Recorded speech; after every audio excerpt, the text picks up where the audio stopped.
اعوذ باللہ من الشیطان الرجیم بسم اللہ الرحمن الرحیم وَيَسْأَلُونَكَ عَنْ ذِي الْقَرْنَيْنِ قُلْ سَأَتْلُو عَلَيْكُمْ مِنْهُ ذِكْرًا۔ اور یہ لوگ تم سے ذوالقرنین کے بارے میں پوچھتے ہیں، کہہ دو کہ میں ان کا کچھ حال تمہیں پڑھ کر سناتا ہوں۔ اِنَّا مَكَّنَّا لَهُ فِي الْأَرْضِ وَآتَيْنَاهُ مِن كُلِّ شَيْءٍ سَبَبًا۔ واقعہ یہ ہے کہ ہم نے ان کو زمین میں اقتدار بخشا تھا اور انہیں ہر کام کے وسائل عطا کیے تھے۔ فَأَتْبَعَ سَبَبًا، جس کے نتیجے میں وہ ایک راستے کے پیچھے چل پڑے، حَتَّى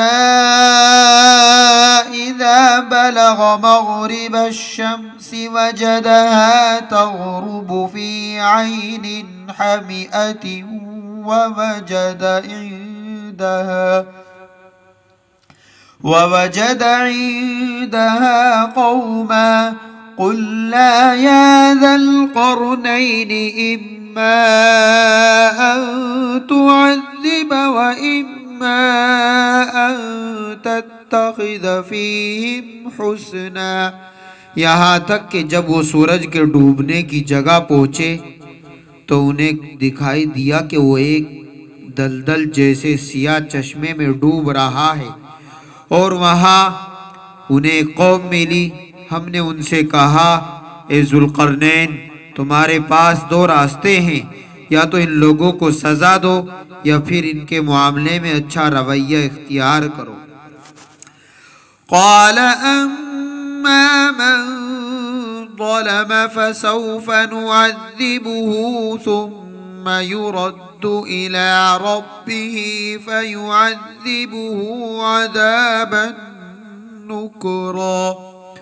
انہوں نے کہا، ان میں سے جو کوئی ظلم کا راستہ اختیار کرے گا اسے تو ہم سزا دیں گے، پھر اسے اپنے رب کے پاس پہنچا دیا جائے گا اور وہ اسے سخت عذاب دے گا۔ وَأَمَّا مَنْ آمَنَ وَعَمِلَ صَالِحًا فَلَهُ جَزَاءً الْحُسْنَى وَسَنَقُولُ لَهُ مِنْ أَمْرِنَا يُسْرًا۔ البتہ جو کوئی ایمان لائے گا اور نیک عمل کرے گا تو بدلے کے طور پر اچھے انجام کا مستحق ہوگا، اور ہم بھی اس کو اپنا حکم دیتے وقت آسانی کی بات کہیں گے۔ ثم اتبع سببا، اس کے بعد وہ ایک اور راستے کے پیچھے چل پڑے، حتی اذا بلغ مطلع الشمس وجدها تطلع على قوم لم نجعل لهم من دونها سترا۔ یہاں تک کہ جب وہ سورج کے طلوع ہونے کی جگہ پہنچے تو انہوں نے دیکھا کہ وہ ایک ایسی قوم پر طلوع ہو رہا ہے جسے ہم نے اس کی دھوپ سے بچنے کے لیے کوئی اوٹ مہیا نہیں کی تھی۔ كَذَلِكَ وَقَدْ أَحَطْنَا بِمَا لَدَيْهِ خُبْرًا۔ واقعہ اسی طرح ہوا، اور ذوالقرنین کے پاس جو کچھ ساز و سامان تھا ہمیں اس کی پوری خبر تھی۔ سورہ کہف کا یہ درس چل رہا ہے۔ اب یہاں سے ذوالقرنین کا واقعہ آپ کی سماعتوں کے حوالے کیا جا رہا ہے۔ مشرکین مکہ نے یہود مدینہ کے مشورے سے اصحاب کہف کے احوال کے ساتھ ذوالقرنین کے احوال بھی دریافت کیے تھے، اس لیے اصحاب کہف کے احوال بیان کرنے کے بعد اب یہاں ذوالقرنین کے احوال بیان کیے جا رہے ہیں۔ ذوالقرنین ایک نام نہاد بادشاہ تھے، نبی رسول نہیں تھے۔ حضرت علی کرم اللہ وجہہ سے یہی مروی ہے کہ لم یکن نبیا ولا ملکا، ذوالقرنین نہ تو نبی تھے اور نہ فرشتے۔ حضرت حافظ ابن حجر رحمہ اللہ نے اس روایت کی توثیق کی ہے اور لکھا ہے کہ یہی اکثر علماء کی رائے ہے۔ حضرت ابن عباس رضی اللہ عنہما سے بھی یہی بات مروی ہے کہ ذوالقرنین نیک اور صالح بادشاہ تھے، اللہ تعالیٰ نے ان کے اعمال کو پسند فرمایا اور قرآن کریم میں ان کی تعریف کی، اور فاتح اور کامیاب بادشاہ تھے یہ۔ ذوالقرنین کے واقعے میں قرآن کریم نے خاص طور پر دو باتوں کو نمایاں کیا ہے۔ پہلی بات، ذوالقرنین جب پہلی مہم سر کرتے ہوئے دنیا کے مغربی کنارے پر پہنچے تو وہاں ان کو ایک قوم ملی جو کافر تھی۔ ذوالقرنین نے ان کو اسلام کی دعوت دی۔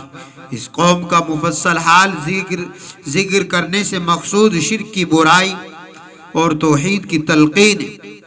دوسری بات کہ تیسرے سفر کی تفصیلات بیان کرتے ہوئے ذوالقرنین کا یہ قول نقل کیا ہے کہ ایک دن میری بینائی ہوئی آہنی دیوار میں پیوند خاک ہو جائے گی، ایک دن میری بنائی ہوئی ہے آہنی دیوار بھی پیوند خاک ہو جائے گی۔ اس سے یہ حقیقت ذہن نشی کرنے مقصود ہے کہ دنیا کی بڑی سے بڑی اور مضبوط سے مضبوط عمارت بھی ایک دن ختم ہو جانے والی ہے۔ ہمیشہ رہنے والی چیزیں آخرت کی چیزیں ہیں، آخرت کا عیش ہی حقیقی عیش ہے، اس لیے آخرت ہی کی فکر کرنی چاہیے۔ کاش یہ بات لوگوں کی سمجھ میں آ جائے اور ہماری آنکھوں سے غفلت کا پردہ ہٹ جائے۔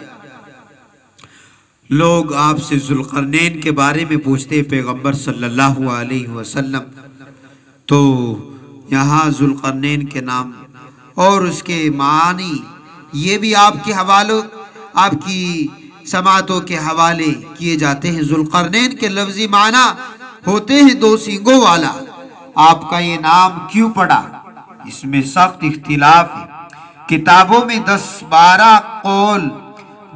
اقوال اس سلسلے میں لکھے گئے ہیں، چند ایک آپ کو بھی سنا دیے جاتے ہیں، بتا دیے جاتے ہیں۔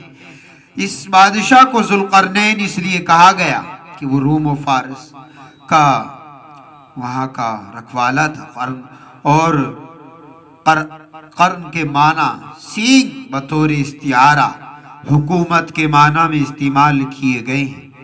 چونکہ یہ بادشاہ فتوحات کرتا ہوا اقصائے مغرب و مشرق تک پہنچا تھا، اس لیے ذوالقرنین کہلائے کہ دنیا کے دو کناروں کا مالک۔ اس بادشاہ کی زلفیں دراز تھی۔ یہ بات بھی ملحوظ رہے کہ یہ بات صرف یہی ایک بات نہیں تھی، بلکہ کئی ساری باتیں اس میں بیان کی گئی۔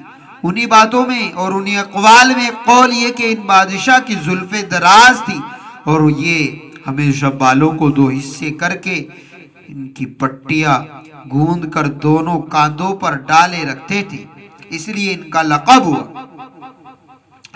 یہ اپنے تاج میں سینگوں کی طرح دو پر لگایا کرتے تھے، اس لیے ان کا یہ لقب پڑ گیا۔ اور ایک اور قول کہ ان کے سر پر چوٹ کے دو نشان تھے، اس لیے سینگ سے تشبیہ دے کر ذوالقرنین نام رکھا گیا۔ بہرحال یہ لقب قرآن کریم کا دیا ہوا نہیں ہے، پہلے سے مشہور چلا آ رہا تھا۔ یہودی اس بادشاہ کو اسی نام سے موسوم کرتے تھے۔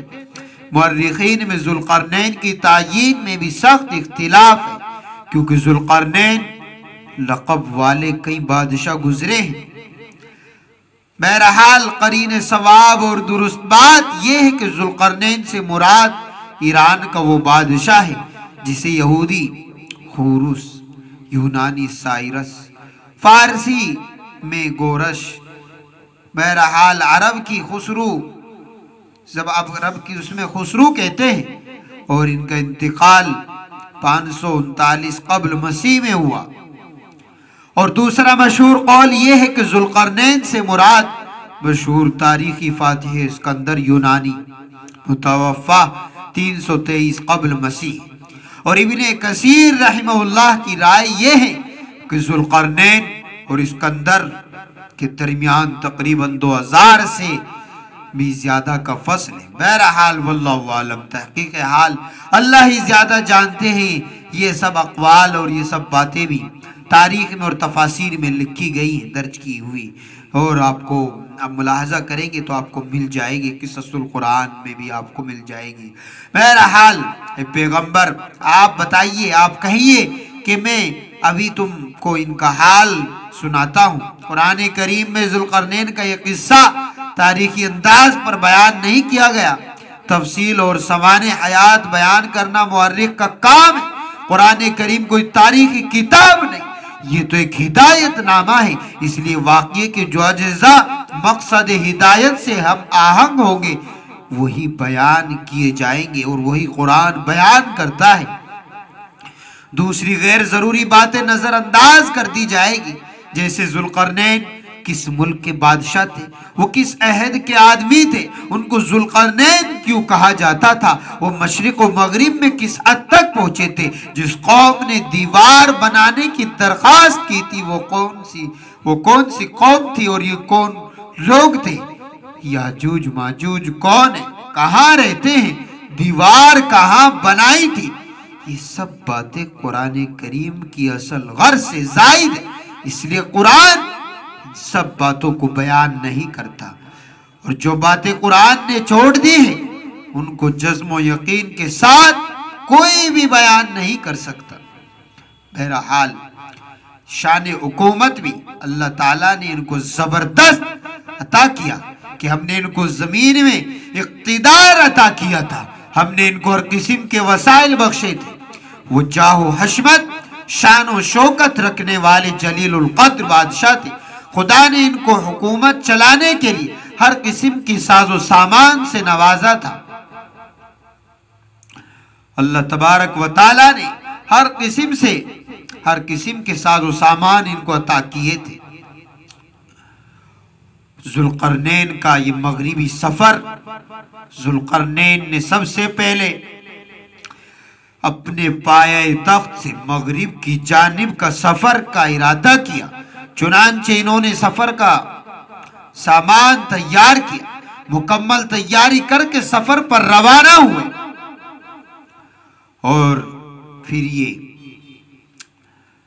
یہاں تک کہ یہ چلے اور غروب آفتاب کی جگہ پر پہنچے تو انہیں آفتاب ایک سیاہ پانی کے چشمے میں ڈوبتا ہوا دکھائی دیا۔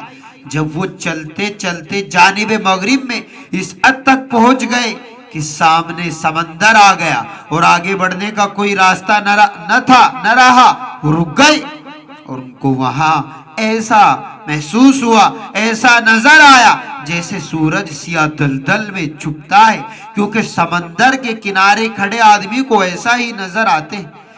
بہرحال یہ سیاہ پانی کے چشمے سے مراد ہے کہ ایسی جھیل ہے جس کے نیچے سیاہ کیچڑ ہو، جس کی وجہ سے پانی کا رنگ بھی سیاہ دکھائی دیتا ہو۔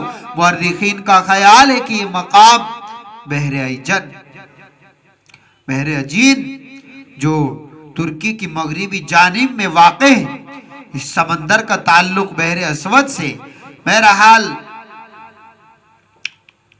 ذوالقرنین نے یہ سفر کیوں کیا تھا؟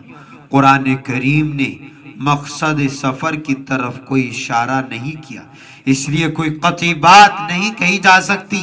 ممکن ہے کہ کشور کشائی اور ممالک کو فتح کرنے کے لیے کیا ہو، اور یہ بھی ممکن ہے کہ کسی بغاوت کو ختم کرنے کے لیے کیا ہو، اور ان کو وہاں ایک قوم ملی۔ اللہ نے کہا کہ ذوالقرنین یا تو آپ ان لوگوں کو سزا دے یا ان کے ساتھ نرمی کا برتاؤ کرے، یہ قوم پوری طرح تمہارے قابو میں، ان کے ملک پر تمہارا قبضہ ہو چکا ہے، آپ جس طرح چاہو ان کے ساتھ معاملہ کرو، چاہو تو ان کو کفر کی پاداش میں سزا دو، اور چاہو تو ان کے ساتھ اس نے سلوک کرو۔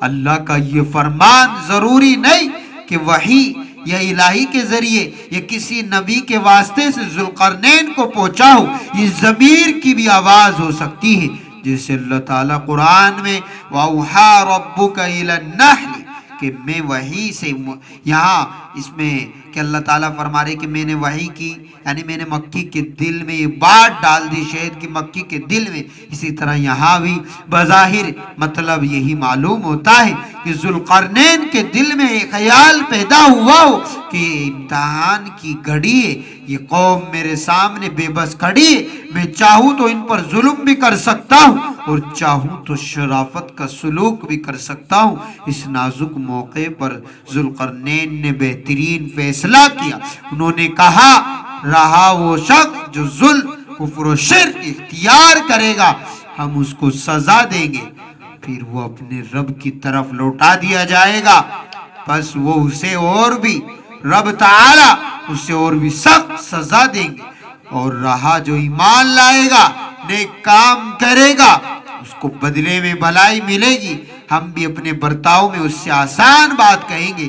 ذوالقرنین نے فیصلہ کیا، اس قوم کو اسلام کی دعوت دی، چنانچہ انہوں نے اعلان کیا ہدایت کا راستہ واضح ہونے کے بعد بھی جو شخص کفر و شرک کو اپنائے گا ہم اس کو سزا دیں گے، اور مرنے کے بعد اس کے لیے سخت سزا تیار ہے، اس کا انتظار کر رہی ہے۔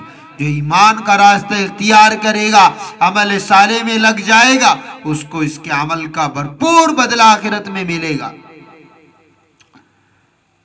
ذوالقرنین کا مشرقی سفر، ذوالقرنین کا مغربی سفر سے، ذوالقرنین مغربی سفر سے لوٹنے کے بعد پایہ تخت سے جانب مشرق دوسرے سفر پر روانہ ہوئے۔ پھر انہوں نے اپنا سامان تیار کر کے یہاں تک کہ طلوع آفتاب کی جگہ پر پہنچے تو انہوں نے آفتاب کو ایک ایسی قوم پر طلوع ہوتے دیکھا جن کے لیے ہم نے آفتاب سے ورے کوئی آڑ نہیں بنائی تھی۔ ان قبائل کے پاس دھوپ سے بچنے کے لیے کوئی بھی سامان، مکان، خیمہ، لباس کچھ بھی نہیں تھا۔ آفتاب کی شعاع ان کے جسموں پر براہ راست پڑتی تھی۔ یہ بالکل ہی تمدن سے ناشنا تھے، نہ ان میں گھر بنانے کا رواج تھا، نہ چھت ڈالنے کا دستور تھا، نہ یہ کپڑا بنانے کی صنعت سے واقف تھے۔ یہ لوگ بالکل فطری زندگی گزارتے تھے۔ یہ لوگ کون تھے؟ کس ملک کے باشندے تھے؟ ان کا دین مذہب کیا تھا؟ ذوالقرنین نے ان کے ساتھ کیا سلوک کیا؟ یہ سب باتیں قرآن کریم نے بیان نہیں کی۔ قرآن کا مقصد صرف ذوالقرنین کی مہم جوئی اور اولو العزم بیان کرنا ہے۔ صورتحال اسی طرح تھی۔ ہم ذوالقرنین کے پاس جو کچھ تھا اس سے پوری طرح باخبر ہے۔ اللہ فرما رہے ہیں کہ اصل حقیقت اور واقعہ وہی ہے جو قرآن بیان کر رہا ہے، قرآن نے بیان کیا ہے، خواہ وہ کتنا ہی مستعبد معلوم۔ ذوالقرنین کے جملہ احوال سے اللہ تعالیٰ بخوبی واقف ہے کہ ان کے علم سے اس بادشاہ کے معاملات کا ایک ذرہ بھی مخفی نہیں۔ اللہ تعالیٰ کا علم ہر چیز پر محیط، ہر چیز غیب، وہ عالم الغیب والشہادہ۔ غروب آفتاب کی جگہ اور طلوع آفتاب کی جگہ سے مراد یہ ہے کہ ذوالقرنین اپنے مرکز حکومت سے اقصائے مغرب اور اقصائے مشرق تک پہنچے۔ جانب مغرب اس حد تک پہنچے کہ خشکی کا سلسلہ ختم ہو کر سمندر شروع ہو گیا، اور مشرق کی جانب وہ یہاں تک پہنچے کہ وہاں خانہ بدوش قبائل کے علاوہ کوئی شہری آبادی نہ تھی۔ آگے سلسلہ کوہ تھا جن کے پیچھے سے سورج نکلتا ہوا محسوس ہوتا تھا۔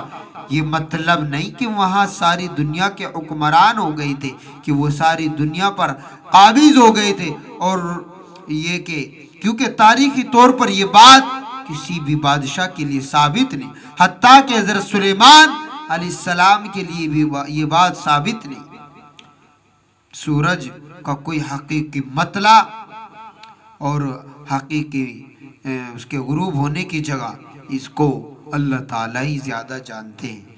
اللہ تبارک و تعالیٰ ہمارے سننے کو قبول فرمائے، قرآن کریم کو سمجھنے اور اس پر عمل کرنے اور اس کو پھیلانے کی اللہ تعالیٰ ہمیں توفیق عطا فرمائے۔ اللہ تبارک و تعالی ہمارے فلسطینی بھائیوں کی مدد فرمائے۔